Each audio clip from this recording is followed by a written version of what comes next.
Hello, dark friends, pattern readers. But if you've seen the new scene from The Wheel of Time Season 2, you might be contemplating becoming a dark friend. If you haven't seen it, make sure you pause this video, go to Prime Video, watch it, and then come back. So they added this new scene as a preview for Season 2 at the end of episode 108. It starts at about minute 54 after the big wave at the end. Everybody seen it? Okay, good. I am going to start by breaking down this scene with spoilers only for the TV show, so you'll be safe to watch most of this video if you haven't read the books. I will warn you at the point where I start to get into some early book spoilers for deeper discussion. Also, based on a comment I got on my last video, I am going to be leaving ads on for this video and future videos, and then donating any ad revenue to the Entertainment Community Fund, which supports striking writers and actors as long as the strikes last. Now let's get to the scene. Before we get into the shots, I wanted to mention that I have altered each of them a little bit, adding highlights, increasing the brightness and contrast. And the purpose of doing that was just to enable me to pick out more details in the shots, not necessarily to make them look better overall, because if anything, it may actually decrease the horror element of the scene. But for the purposes of what I was doing here, it was helpful. We start with a wide shot at night of this building shaped like a six-pointed star. As we get closer, we can better see the lights from the scene we're about to jump into. Before we do, I wanted to mention that Watt Series had previously reported on this filming location called the Star Villa or Star Summer Palace. It's possible that the six-pointed star shape will have in-world significance in the show as it does in the books, or it may have been just inspired by this filming location and the cinematic value of it. We cut to a girl walking a line on the stone ground. We can see that she's sort of skipping and playing, even though she is by herself. She reaches down and touches this carved shape that seems to be made of stone. We can see similar objects in other shots as well, but this is the best look at it. Some noteworthy details. Here we have an 8-pointed star, and in the center is the ancient Aes Sedai symbol, which looks like a yin-yang without the dots, and it represents the one power, divided into the male and female halves of Saidin and Saidar. This looks very similar to something we saw crack at the Eye of the World in episode 108, but it's not the same size, and so I'm not convinced this is going to serve the exact same purpose. Let's focus on the details. Between each point of the star, we have a different carved pattern, and some fans notice that there may be a significance to these. The number 8 may also be significant because it may be the number of Forsaken that we have in the show. There were 13 in the books, but episode 105 showed us 8 figurines of the Forsaken. This doesn't look like a coincidence, as Taviran Tavern of the Wheel and Chill show pointed out. A lot of the designs seem to line up with the 8 figurines. If we include the Black Aja, the secret Aja sworn to the Dark One, 8 is also the number of Ajas among the Aes Sedai. But I am guessing the number is most directly tied to the number of Forsaken, the uber-powerful channelers sworn to the Dark One, who were supposed to have been sealed in a prison along with him. Back to the little girl. Here is a shot where we can see some more of these carved stone circles. The scene has been giving us these tiny points of light in the distance. They are behind her, and she isn't aware of them yet, which increases the building tension of the scene. But she quickly becomes aware of them, and we register her alarm in a close-up. As we cut back to the points of light, for the first time we can make out for sure that they are Trollocs, and they are starting to advance faster. As the girl starts to run towards the building, we can better see that the carved stone circle she was looking at on the ground was probably originally standing on a short pillar, the way the rest of them are. The Trolloc starts to close the distance behind her, and it's really an effective horror sequence. The door shuts between them, and we can see the same 6-pointed star design worked into the door. I love the POV shot of her running under the table, and we can just make out the man who Rand fought at the Eye of the World sitting across the table from where the girl enters. To the girl's right, seated at the table, is a man in what looks like a white cloak uniform. To her left is a man that we will get a better look at later. The girl crawls under the table, and the man seems to ignore her. We hear him starting to say, "Where is he now? The one who walks the world." To the left of the man and the right of the girl is first someone in a bright red skirt with intricate designs, and next a white skirt with less fullness but still a fair amount of detailing.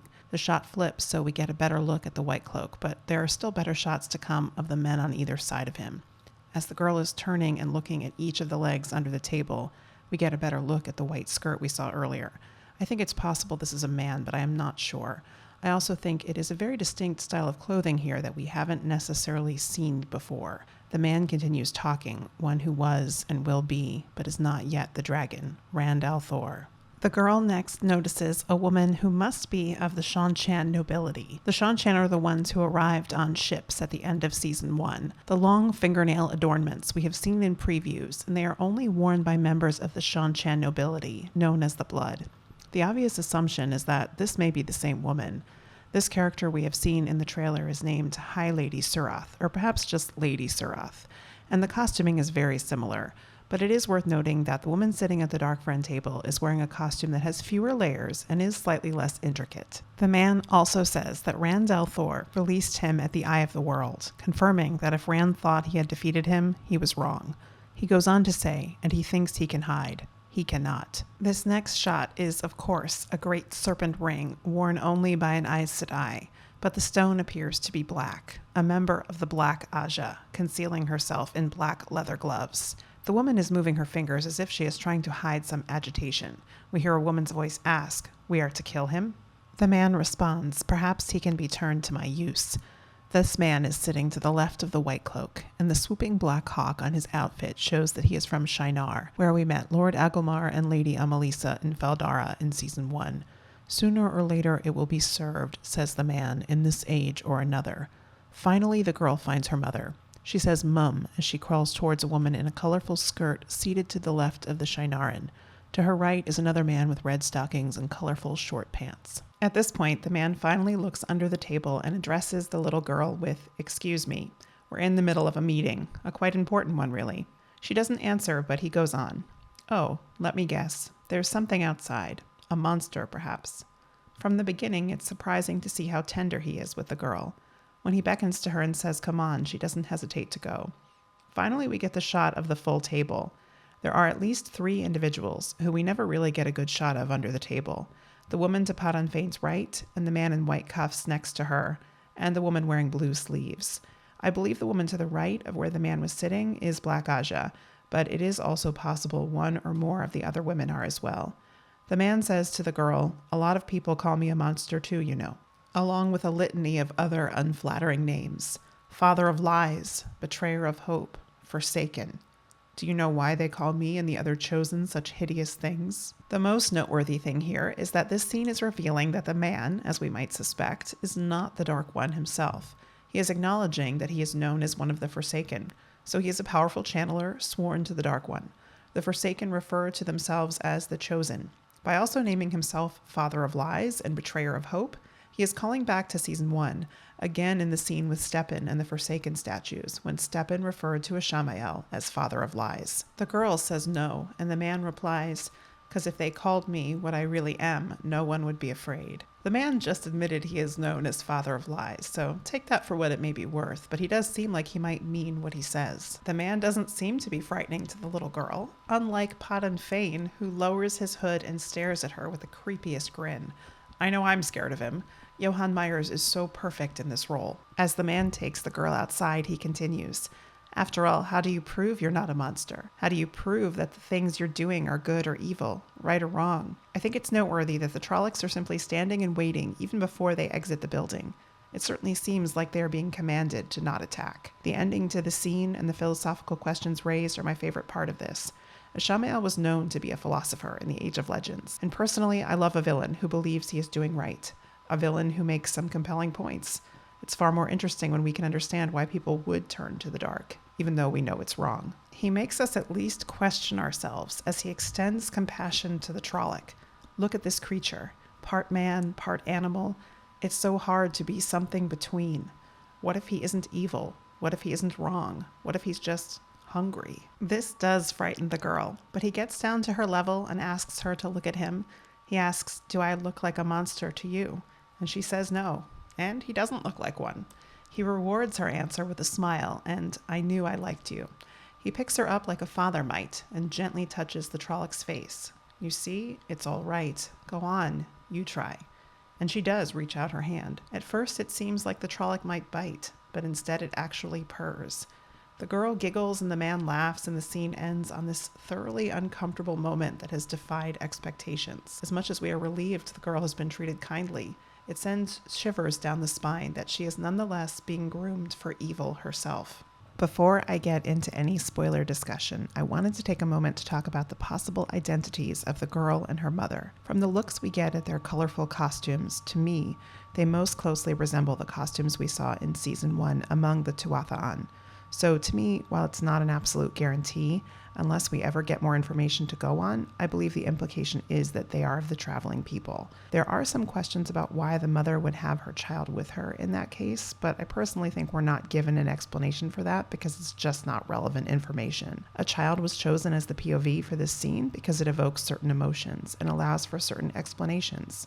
If they are the Tuatha'an, that makes it all the more chilling to know that there are Darkfriends pretending to follow the way of the leaf. From here on out, I am going to discuss book spoilers through Book 4, The Shadow Rising, including possible identities of several of the Darkfriends at the social.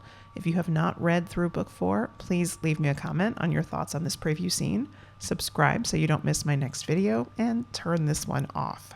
Let's talk more about the stone carvings. As has been noted, they look almost identical to the thing Rand cracked during his battle with Ishamael at the Eye of the World. We have been assuming that thing was one of the seals on the Dark One's prison because of the ancient Aes Sedai symbol, and because it looks like breaking it was something Ishamael induced Rand to do in order to fully free him. So are the rest of these things just more seals? Personally, I have doubts that these other 5 things are actual seals. While it's plausible that there could have been one larger seal at the eye and the rest are smaller, if they were, and Ishamael just already had access to them, why doesn't he just break them immediately, given everything we know about him? I think it could make sense that these are symbolic representations of the actual seals, and maybe their number is a clue as to how many there are in reality. Could there be 5 total, with the one already broken represented by the one on the ground? It does make me wonder why not go with the 6 symbolism here too, but maybe there's a plan for that. Let's also talk about the possible identities of some of these Darkfriends. Will the White Cloak turn out to be Jaikim Carradine, aka Bors? I think it's perfectly reasonable to expect so. He's a fairly unique character, and he doesn't need to end up the same in the show, but it wouldn't surprise me if this new White Cloak character we will meet in Season 2 ends up being a Carradine-like character. Although he may not live long, some people want Valda to be a White Cloak Darkfriend, but I would rather he be an example of disturbingly misguided, ordinary evil. This Shan-Chan woman seems almost too obviously to be Surath, but I still think that's the most likely scenario. The costuming differences may leave some room for them to surprise us, but there's nothing wrong necessarily with creating the tension where the audience knows right away that a character is a Darkfriend before other characters do. I don't think book readers will be surprised by who this turns out to be. It will be Ingtar, but the show will have plenty of other Shienaran characters to misdirect to, most notably Masema. Then we have this member of the Black Aja. There are almost no actual clues as to who this could be, except the woman who says we are to kill him over this shot. Does that maybe possibly sound like Kate Fleetwood's voice? Anyway, I think Liandrin is the most likely given her prominence in the show, and in book canon we also know she was at the Darkfriend social. By the way, my little theory on how they do the black rings is a tiny weave placed over the stone to disguise the color. That way there would be no actual black rings lying around as evidence. Thank you for watching. I hope you will like this video, subscribe to my channel, and until next time, gird your loins, my friends.